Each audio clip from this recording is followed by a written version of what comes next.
Hello बच्चों, क्या हाल चाल? सब बढ़िया होना भी चाहिए। अब क्या पढ़ेंगे? क्लास 11 की केमिस्ट्री। जहां से रुके थे वहीं से आगे बढ़ेंगे अपने न्यू सीरीज को, वेब सीरीज को लॉन्च करने के लिए। ठीक है, और मुझे माफ कर दीजिएगा मेरे भैया और मेरी दीदी, मुझे माफ कर दीजिएगा जो मैं आपके लिए वीडियो नहीं ला पा रहा था। इतना प्रतीक्षा करवाया, लेकिन अब प्रतीक्षा का फल खत्म, वेटिंग का पावर आप लोगों का खत्म। अब सिर्फ कंटिन्यू का पावर दिखेगा। ठीक है, तो आगे बढ़ते हैं फार्मूला मास से।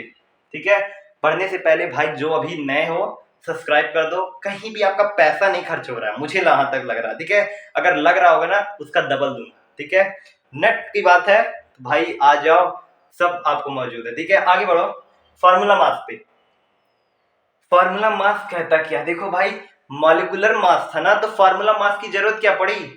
बहुत लोग पूछेंगे सर मॉलिक्यूलर मास था मतलब मॉलिक्यूलर क्या था? मैं पहले बता दिया हूँ दूसरे वीडियो में। जो पूरे मॉलिक्यूल्स का आपका सम करके आ जाए वही तो मॉलिक्यूलर मास होता है। तो वही चीज फार्मूला मास में भी होगा। हाँ भाई होगा, लेकिन जरूरत क्यों पड़ी? जरूरत इसलिए पड़ी ना, जैसे कुछ कुछ आपके होते हैं ना, आपके जैसे NaCl हो गए। NaCl की बात मैं कर रहा हूँ। NaCl क्या है? एक सॉलिड ही तो है, लिक्विड थोड़ी ना, सॉलिड है। तो NaCl सॉलिड है तो वहां मॉलिक्यूल्स आप नहीं निकाल पाओगे। ठीक है, तो इसीलिए वहां फार्मूला मास की जरूरत पड़ी, क्योंकि एक Na पॉजिटिव आयन है और क्लोरीन एक निगेटिव आयन है। और Na जो है ना आपका, क्या है देखो, Na जो है आपका वो one Na is surrounded by 6Cl और 6Cl is surrounded by 1 Na। तो वैसा वर्षा है, लेकिन रिलेट दोनों कर रहे हैं। ठीक है, दोनों तो सेम मीनिंग है, तो इसीलिए। और दो जो है ना, ये जो NaCl है वो 3 डायमेंशनल स्ट्रक्चर है, लेकिन सॉलिड होने के नाते हम लोग वहां मॉलिक्यूल्स नहीं निकाल पाएंगे। तो इसलिए हमको क्या यूज करना पड़ेगा? Formula mass. और फार्मूला मास सेम है। अगर NaCl लिए हैं तो करेंगे क्या? मैं पिछले वीडियो में बोल दिया हूं, Na का हो जाएगा 22, इसी का डबल कर दो ना भाई, 11 एटॉमिक नंबर है तो 11 का 2 22। क्लोरीन का 17 एटॉमिक नंबर है, कितना हो जाएगा? 34। दोनों को ऐड कर देना और बनेगा क्या रिजल्ट? 56। 56U। ये क्या हो गया? Formula mass. ये क्या मॉलिक्यूल मास की तरह नहीं है? सेम ही है, कोई अंतर नहीं है, बस डिफिनेशन ही आप लोगों का अंतर कर देता है। ठीक है, अब आगे बढ़ो, सिर्फ मैथ हवाने वाला है। अब मैथ चालू। जिसका मैथ तेज है वो कर ले जाएगा, जिसका मैथ थोड़ा कम, अरे भाई इसमें कुछ है ही नहीं, कम तेज की तो बात ही नहीं है। मैं कह रहा हूँ भाई, ऐसा तो नहीं है कोई 8 तक का मैथ नहीं पढ़ा होगा। ठीक है, पढ़े तो सब होंगे 8 तक, इतना दिमाग लगाए होंगे, तो वही चीज काम आएगा, उससे ज्यादा नहीं। ठीक है, आगे बढ़ो मोल कॉन्सेप्ट पे और मोलर मासेस पे। ये मोल कॉन्सेप्ट क्या होता है? देखो, मोल निकालने के तरीके बहुत होते हैं, लेकिन मैं अगर बोलूं मेरे हिसाब से चलोगे, मेरे मैथमेटिकल के हिसाब से चलोगे, तो मैथमेटिक्स के डिफिनेशन से ही मैं आपका डिफिनेशन बनाऊंगा। Given mass upon molecular mass. और बहुत लोग होते हैं ना जिसको बोल देते हैं मोलर मास। मोलर मास, अब देखो, मतलब जो मास आपको दिया हो, एक क्वेश्चन आएगा बताऊंगा, उसमें आपका गिवन मास दिया होगा और अपान ये क्या है? Molecular mass. जो आपके कंपाउंड दिए होंगे उसका मॉलिक्यूलर मास, ये मोलर मास निकाल लो, वही सेम रहेगा जो निकालते आ रहे थे अभी। वही इसको डिवाइड कर देना, वहां मोल कैलकुलेट हो जाएगा। मतलब क्या बन सकता है मोल का definition? The ratio of the given mass to molecular mass और molar mass is known as mole, ये कह लो। नहीं तो दूसरा मोल एक और है लीटर में, कह सकते हैं volume, given volume, given volume in litre upon 22.4 litre STP, standard temperature pressure पे जब डिवाइड करोगे, मतलब given volume in litre to 22.4 litre STP is known as mole. वहां भी सेम चीज हुआ, रेशियो तो वहां भी निकला। तो ये दो चीज से कभी कभी आपका ऐसे में भी लीटर में भी आ जाएगा, ये तो कभी ग्राम में हुआ तो ऐसे में भी आ जाएगा। ठीक है, आगे बढ़े, क्वेश्चन लगाएंगे जरूर। और एक मोल की, एक पार्टिकल के मोल की वैल्यू कितनी होती है? 6.022 इंटू 10 की पावर 23। बात समझ में आया? ठीक है, अब मोलर मास भी था ना, mole concept and molar mass. ये मोलर मास क्या है? द मास ऑफ 1 मोल, और मतलब जो मास है ना, the mass of 1 mole of a substance in a gram is known as molar mass है। तो जो 1 मोल का जो मास होगा वो ग्राम में होगा किसी भी सब्सटेंस का, तो वही आपका मोलर मासेस कहलाएगा। जस्ट लाइक वाटर का मोलर मासेस क्या होता है, 18 होता है ना, 18 ग्राम, तो क्या कहलाएगा, मोलर मासेस। तो बात समझ में आया। अब मैं बोल दूं H2SO4 98 होता है, ठीक है, H2SO4 का, हाँ 98 होता है, तो क्या हो जाएगा आपका मोलर मासेस ही हो जाएगा। आगे बढ़ो, कुछ क्वेश्चन इसे लगा लेते हैं मोल के, ठीक है, बहुत अच्छा टॉपिक लगता है। 9th में बोरिंग लगता होगा जिसके लिए, लेकिन 11th को तो हम लोग एकदम इजी वे में चलाएंगे। अब क्वेश्चन आ जाए ना, 64 ग्राम, 64 ग्राम देते हैं, 64 gram of H2O, find mole, find mole, क्या गया, 64 ग्राम ऑफ H2O फाइंड मोल। मैं बोलूं क्या है ये, वही पहला वाला फॉर्मूला उठाओ, मोल ग्राम क्या है 64, गिवन ग्राम यही है ना, H2O का मोलर मास क्या था 18, इसको डिवाइड करोगे किस टेबल से, जल्दी से बताओ किस टेबल से, 18 को डिवाइड करे जो आ जाएगा। सर नहीं पता है तो चलो भाई 2 9 9 कर ले रहे हैं, यही वाला छोटे बच्चों वाला, 2 3 और 32, और फिर कटेगा, नहीं कटेगा तो ऐसी तरह कर लो ना, 9 3 से 27 और 5 आ गया, पॉइंट लगा लेंगे, 0 आ जाएगा, तो 9 5 से 45 और फिर 5 3.55 मोल आएगा। लेकिन यही जो आपका मोल है ना, ये जो 3.55 आया है, इसी के अंदर आपको क्या करना, इंटू कर देना कितने पार्टिकल से, 6.022 इंटू 10 के पावर 23। बस समझ में आया, समझ में आ गया, नहीं फिर से समझा रहा हूं, ठीक है। अब सुनो, 64 ग्राम क्या था गिवन मास, H2O क्या था, आपको अपॉन करना था H2O का मोलर मास है, तो 18 डिवाइड करो क्या आएगा 3.55, तो मोल ऑफ H2O इज 3.55, यही हो गया, नहीं इंटू करो जितना पूरा 1 मोल का पार्टिकल होता है 6.022 इंटू 10 के पावर 23, तो क्या हो जाएगा आपका H2O का मोल निकल गया आपका, ठीक है। ये बात समझ में आई आप लोगों को, पक्का भूलोगे तो नहीं ना, ठीक है। आगे बढ़ते हैं दूसरे क्वेश्चन पे। अब देखो ये मैंने क्या फाइंड किया, ये मैंने एक मॉलिक्यूल्स का फाइंड कर लिया ना, ये मैंने किसका फाइंड कर लिया, मॉलिक्यूल्स का। अब मैं अगर बोलूं इसमें H2O में ही find mole of H atom, H atom का मॉलिक्यूल फाइंड करो।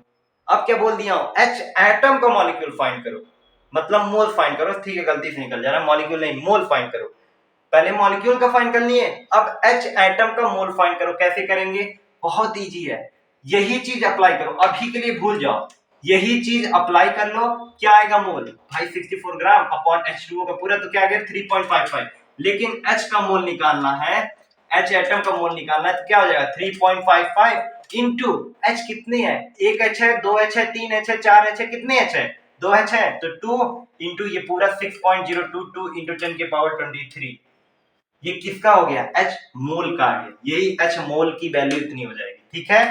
आगे बढ़ेंगे आगे, क्योंकि हमारा नाम है अविनाश, हम सिर्फ आगे बढ़ते हैं, पीछे का नहीं देखते हैं, और नाश वास तो हमको करना ही नहीं है किसी का, ठीक है। आगे बढ़ो, क्या बात कर ले भाई, हाँ चलो 32 gram of H2SO4 find the mole of O atom, O atom का मोल फाइंड कर लो।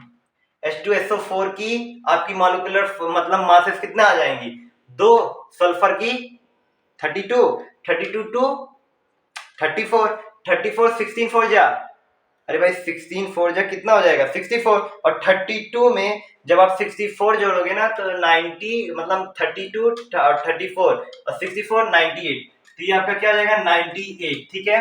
और फिर क्या करना है, मुझे मोल निकालना है किसका, ओ एटम का, ओ एटम का मोल कैसे निकालेंगे हम लोग, वही चीज ना, 32 मासेस गिवन 98, अब काटो कितना आएगा, काटो भाई काटो, 2 16 49, अब सर 16/49 हो गया, नहीं कटने वाला है सर, मतलब अब जो भी पॉइंट में आया उसको आंसर लाना, और फिर मुझे क्या आना चाहिए, ओ एटम का मोल, तो मैं कह सकता हूं ओ मोल का क्या हो जाएगा, ये 16/49, जब जो आएगा उसको डिवाइड कर देना, इनटू कितने ओ है एक ओ है, दो है, सिर्फ ओ को देखना है। किसको देखना है हमको? ओ को। ये सबको छोड़ो, ये सबको नहीं देखना है, मुझे ओ को चाहिए। मॉलिक्यूल्स तो इतने भी आ जाएंगे आपके, ये मॉलिक्यूल्स है, लेकिन हमको ओ एटम का निकालना है ना मोल। तो वो कितना है? 4 है, तो 4 हो जाएगा इंटू 6.022 इंटू 10 की पावर 23। कोई दिक्कत नहीं। अगर यही बोलता है एस की फाइंड करो तो क्या करते हैं? 1 कर लेते हैं। बोलता है एस की फाइंड करो 2, कितने एटम है? यही सब तो एटम है, 4 हो 5 हो, यही सब एटम है, कोई दिक्कत नहीं। आगे बढ़े, बढ़ रहे हैं। अब किस पे आगे बढ़ेंगे? परसेंटेज कंपोजिशन पे। नेक्स्ट टॉपिक क्या है भाई? Percentage composition. ठीक है, ठीक है, चलो परसेंटेज कंपोजिशन तो ऐसे ही पता चल जा रहा है आप लोगों को। इसका भी मैं डिफिनेशन ना एक किससे दूंगा? फार्मूले से। रुका। तो परसेंटेज कंपोजिशन कहता है mass of element, mass of element in a compound, compound C लिख दे रहा हूं, ठीक है। Mass of element in a compound upon molar mass, molar mass into 100। ठीक है, यही हो गया फॉर्मूला। अब क्या कहोगे भाई? The ratio of mole of element in a compound तो मोलर मास, यही आपका क्या हो गया? Percentage composition. क्योंकि परसेंटेज है तो 100 तो लगाना पड़ेगा ना। परसेंटेज ये निकाल देते ना जब रिजल्ट आता था। क्या रिजल्ट आता था भाई? हमारा जितना नंबर आया उसको ऊपर अपॉन टोटल नंबर इंटू 100, ये तो रिजल्ट निकालते थे कि कुछ और नहीं? यही। अब मैं बात करूं, ये जो सी है ना बाबू, ये कंपाउंड है, कुछ ज्यादा नहीं है, ठीक है। आप लोगों के एनसीईआरटी से ही कुछ बात कर रहा हूं। कहां से? एनसीईआरटी से।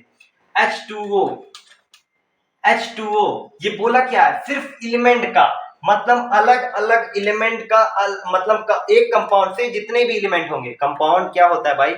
मिक्सिंग ऑफ एलिमेंट ही तो है। तो अलग अलग एलिमेंट का क्या निकालेंगे? परसेंटेज कंपोजिशन निकालेंगे। तो H का कैसे निकालेंगे भाई? ये भी देख लो। पहले नंबर H2O का मास कितना हो जाएगा? 18। तो मास of element in a compound H का निकालने जा रहे हैं, तो H के कितने मास है, मतलब कितने H का मास होता है? 1। लेकिन इसमें कितने एटम है? एक की दो, दो अपॉन 18 इंटू 100। तो ये क्या हो जाएगा? 2/18 इंटू 100 और हो जाएगा 1/9, और 9 को ऊपर से काट लोगे कितना हो जाएगा? 1, और फिर 1 हो जाएगा, फिर 1, फिर 0.1, ये हो जाएगा ना 11.11 कि कुछ ज्यादा। फिर परसेंटेज लगा देना। ओ की बात करो तो ओ का जब निकालने जाओ, ये एच का हो गया, ओ का निकालने जाओ क्या हो जाएगा भाई? मास ऑफ एलिमेंट 16 अपॉन 18 इंटू 100। 2 8 जा 2 9 जा 1 क्या हो जाएगा? 88.8 परसेंटेज ओ का। कहीं कोई दिक्कत? कहीं कोई दिक्कत नहीं? दिक्कत नहीं होना चाहिए आप लोगों के लिए। ऐसे ही एक और केस में दूंगा, वो है C6H12O6। क्या? C6H12O6 ये क्या है? ये ग्लूकोज है। भैया दीदी प्लीज एक बार इसको फाइंड करके बताओ मुझे आंसर कमेंट बॉक्स में। मैं जरूर समझूंगा, सबको समझ में आ गया, नहीं तो मैं समझूंगा मेरे पढ़ाने का कोई मतलब नहीं अगर समझ में नहीं आ रहा, ठीक है। तो आप लोग जरूर दीजिएगा, क्योंकि मैंने आपको समझा दिया, फिर से समझा रहा हूँ। मास of element in a compound upon molar मास, मतलब इसमें कितने एलिमेंट है? 2 एलिमेंट है, हाइड्रोजन और ऑक्सीजन।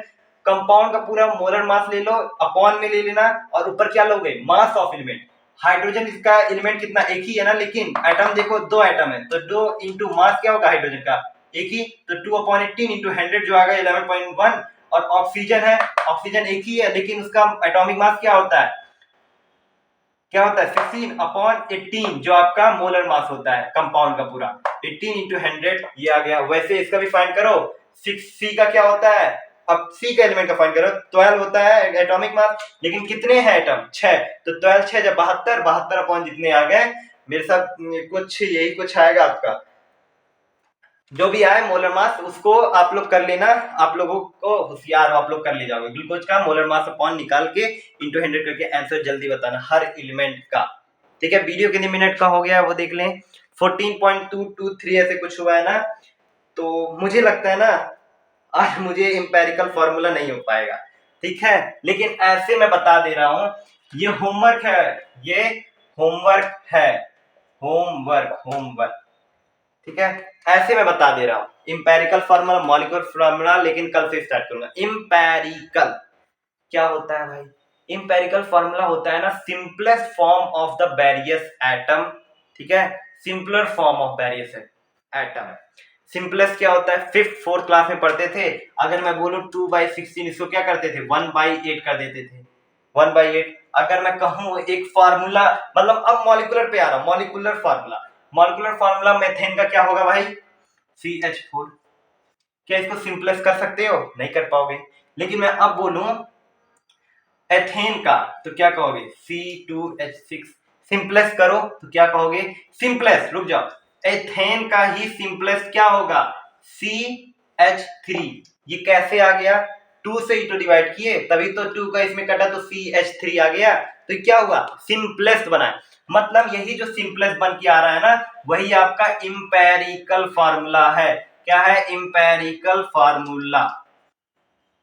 और जो एकदम सटीक है, जो एकदम मतलब निश्चय है, जिसको आप तोड़ नहीं सकते हो, वो क्या है आपका molecular formula, CH4 C2H6 molecular formula. लेकिन CH3 उसी का C2H6 का सिंपलेस्ट फॉर्म है, इसी को कहते हैं इंपेरिकल फार्मूला। और जो इंपेरिकल फार्मूला है वो होल नंबर हो सकता है। होल नंबर मतलब यहाँ 0 भी आ सकते हैं, यहाँ 1 2 3 कुछ भी, लेकिन पॉइंट में नहीं आएगा, ना फ्रैक्शन में आएगा। बात समझ में आया। तो यही इंपेरिकल और मॉलिक्यूलर फार्मूला में डिफरेंस होता है। अब क्वेश्चन कुछ लगाएंगे इसी पे, स्टेप पे, इसी के फार्मूला पे, तब आपको अच्छे समझ में आएगा। तो अभी के लिए बाय बाय, चलता हूं।